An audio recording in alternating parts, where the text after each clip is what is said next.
Everyone wants more consistent color. Everyone wants to trust the colors that they see on screen and get better, more accurate output. But to accomplish this, we have to delve into the realm of color management. Now, Chris Murphy, who co-authored the great book Real World Color Management, notes that talking about color management in InDesign can quickly become, in his words, explosively complex. This is so true. In fact, even though I'm going to talk quite a bit about color management in this chapter, if I use words or concepts that are mysterious to you in any way, I encourage you to go view his video title in the online training library called Color Management Essential Training. He goes much further into this than I can in this title.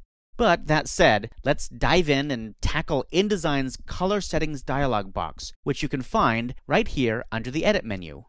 I'll choose Color Settings. And this looks pretty scary, but like all scary dialog boxes in InDesign, it's okay if you just take it step by step.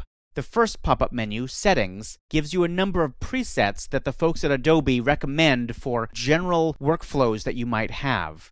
And many people look at this and they say, oh, CMS off, let's do that. It is tempting to turn the color management off, but believe me, you do not want to do this. First of all, there actually is no way to turn it off. This is just kind of faking it being off. I like calling this flying blind with color management because you still are getting color management, but you have no control over it. That's really a bad idea. Monitor color is like flying blind part 2. This is also called the I believe in Santa Claus theory of color management because you're basically saying, I believe that InDesign will give me the gift of perfect color without me having to do anything. And that's just also not going to work. So monitor color, bad idea. General Purpose 2 is a very good way to go in InDesign, and this is the default for InDesign. It says North America here in the States, but it might say Japan General Purpose or European General Purpose, depending where you are in the world.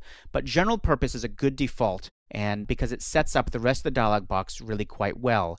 Some people say, no, I do prepress, so I need to choose the prepress setting. And to be honest, I used to be one of those people. I would always use the prepress. But there are some very strong arguments for why prepress is not the way to go in InDesign. It may be in other programs. And in fact, I do use the prepress 2 settings in Photoshop, but I still prefer general purpose here in InDesign for lots of technical reasons. Now, if all of your documents are going to the web, you're only making interactive PDFs, then you might want to choose the web internet. But even then, I still find that general purpose is probably the way to go. So I'm going to set this here. Now, note that this says it's unsynchronized. Adobe makes a big deal over this whole synchronized color management settings. But to be honest, like I said, I use general purpose for InDesign and I use prepress for Photoshop, and that works great for lots of reasons, and it just makes more sense to me. So that's what I use. So I get unsynchronized settings, and that's not a problem. You'll see an Advanced Mode checkbox here. Advanced Mode, when this is on, gives you a couple extra things. First of all, you get a bunch more profiles that you wouldn't ordinarily get. If you've installed a profile and you can't find it anywhere, then turn Advanced Mode on and you might be able to see it then. The other thing you get are these conversion options at the bottom. And you know, for the vast majority of people, you would never want to play with that. So to me, I leave Advanced Mode off and I don't worry about it. Now let's talk about working spaces here. Every InDesign document has both a CMYK and an RGB profile that it uses when it doesn't know what else to use. That's why they're the default color spaces. For example, when you define a CMYK color in the swatches panel, which CMYK are you basing it on? That's right, the document's CMYK working space profile. Let's say you download an image off the web and it doesn't have any embedded profile in it. And when you import that into InDesign, which RGB profile should InDesign assume it is? I mean, there's nothing embedded in there, so what do you want it to use? That's right, the default RGB working space. That's why sRGB kind of makes sense, because if you download an image from the web or someone sends you an image and there's no embedded profile, there's a very, very good chance that it actually already is in the sRGB mode. So that's a good thing to use. CMYK may be a little bit different. It's set by default to this swap coded here in North America, but you know, that's kind of middle of the road color. It's pretty good in most situations, but if you know that you're always printing to another output device, reliably printing always to sheet-fed coded, let's say, then you might want to choose sheet-fed coded here. Or let's say you're a magazine and everything you do is printing to a particular paper stock at a particular print shop with particular inks and so on. Well, you know that you can get a custom profile for that output condition. And maybe your printer can give you one or you could get one made up for you. And in that situation, choose that special one. Let's say you have a custom one. Choose that custom one if you're always going to be going to that condition. You're going to get more accurate color on screen and so on. So that's in general what you'd want to choose for CMYK. If you're printing to a variety of conditions, you're not sure exactly where you're printing yet, then swap is probably fine as a middle of the road. Now, as for color management policies, unless you have a very good reason to change these, I suggest leaving these set to the defaults. I leave RGB set to preserve embedded profiles. That's a very safe thing to do. I will talk about the CMYK policy here just for a minute.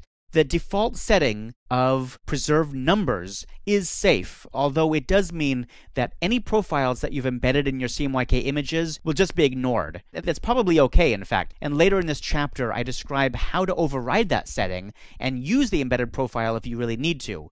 On the other hand, if you find yourself in a situation where you know a lot about color management, you're receiving a lot of CMYK images from different sources around the world, and these images have embedded profiles, and you need to respect those profiles, then in that case, you might want to change this to preserve embedded profiles. And that would be reasonable in that situation. But for really all the rest of us, preserve numbers is the safe way to go.